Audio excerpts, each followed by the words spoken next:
In late October 2019, a Japanese man livestreamed his tragic fall from Mount Fuji, Japan's tallest and most iconic mountain.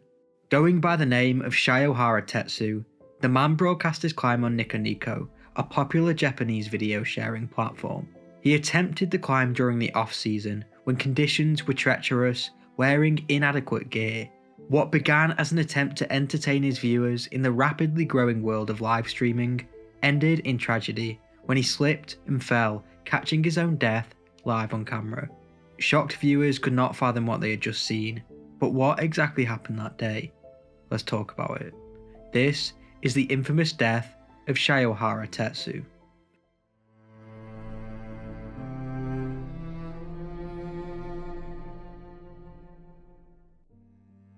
The identity of Shiohara Tetsu remains somewhat obscure. What is known is that he was a 47-year-old Japanese man and a frequent user of the live streaming platform Niconico, where he often interacted with his audience by broadcasting his daily life and adventures. Niconico was a popular Japanese video sharing platform, much like Twitch.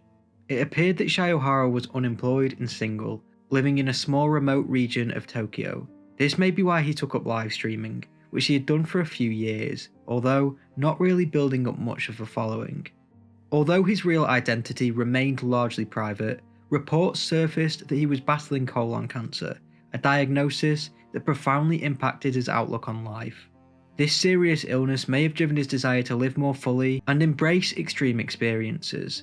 There is speculation that this terminal condition fueled his decision to take on dangerous activities such as mountain climbing, and on one fateful day in October of 2019, he set off to climb one of the most famous mountains in the world, Mount Fuji. Mount Fuji, standing at 3,776 meters or 12,389 feet, is by far Japan's tallest and most iconic peak, attracting hundreds of thousands of climbers each year. The climbing season officially runs from early July to early September, when the weather is stable, the snow has melted, and safety facilities such as mountain huts and medical stations are available.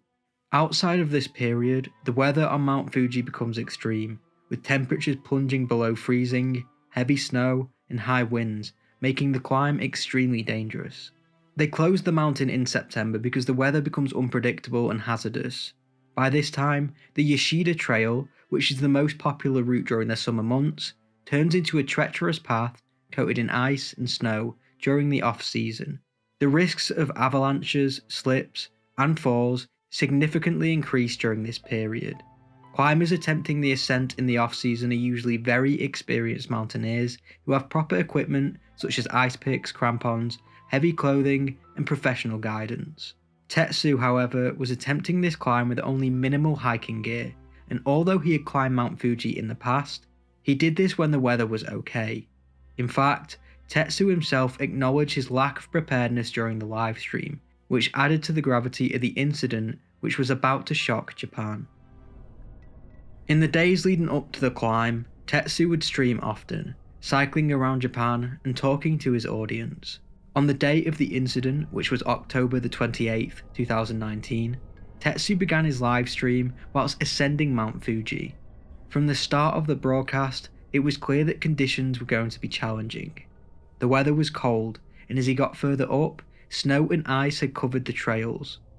Tetsu could be heard interacting with his audience as he climbed, trying to entertain them by showing the harsh environment. However, as he continued the climb, he became visibly uncomfortable and nervous. Throughout the live stream, which he filmed with his phone, he voiced concerns about the difficulty of the climb. He was wearing lightweight clothing, likely just a jacket, gloves, and sneakers, which were grossly inadequate for the icy and frigid conditions he faced at high altitudes. His gear was suitable for the summer, but not the winter, which made it increasingly difficult for him to maintain his balance on the icy slopes. At one point in the broadcast, Tetsu could be heard saying things like, "My fingers are freezing," "It's slippery, I can't walk properly," and "I wish I had brought more layers." Viewers noted that his words became more desperate and that he was visibly struggling as he approached the summit. Despite clear signs of danger, Tetsu continued the climb, likely spurred on by a combination of adrenaline, the desire to entertain, and the real-time encouragement of his audience. Suddenly, the live stream took a terrifying turn. Tetsu, still broadcasting live, was heading towards the summit when suddenly he lost his footing on the icy path. 2 seconds before the fall, he could be heard saying to his audience, "This part is dangerous." As he slipped, the camera shook and viewers could see the ground disappearing from beneath him. ここも危ないね。ちょっとね、斜面。滑る。うわ。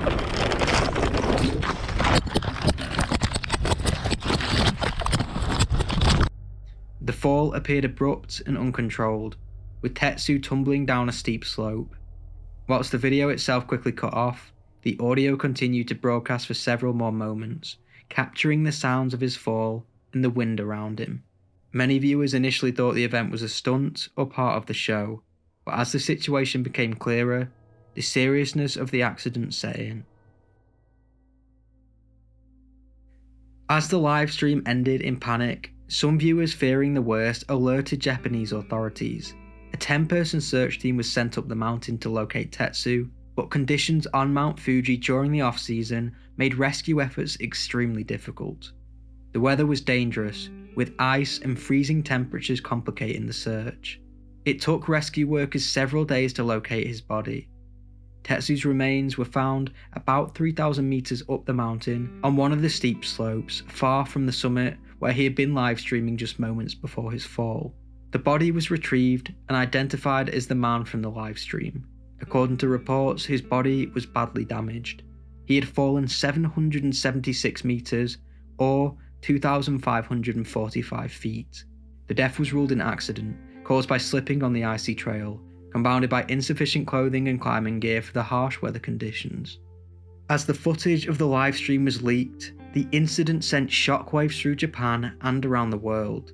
The live stream viewers were left traumatized, and the event sparked a heated conversation about the role of social media in pushing people towards risky and dangerous behaviour for the sake of online fame. After Tetsu's tragic fall from Mount Fuji, he became the subject of online trolling, with many viewers mocking him for his recklessness.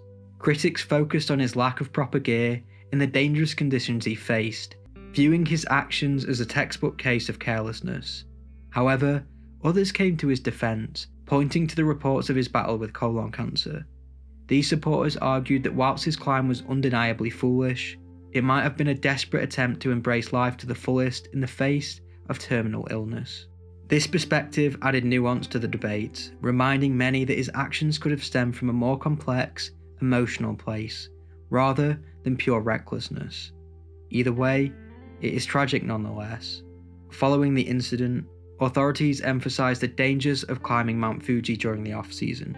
The Japanese government, which regularly promotes safety guidelines for climbers, reiterated that Mount Fuji's beauty should not be underestimated, and that only properly equipped and experienced climbers should attempt winter ascents. May he rest in peace. As always, this is not an AI channel, I do everything myself, and if you appreciate my work, subscribe, and if you want to go the extra step to support the channel, maybe consider becoming a member. I've seen a few people cover this story and pad it with absolutely fabricated information, so I thought I'd cover this case and stick purely to the facts so people know the true story.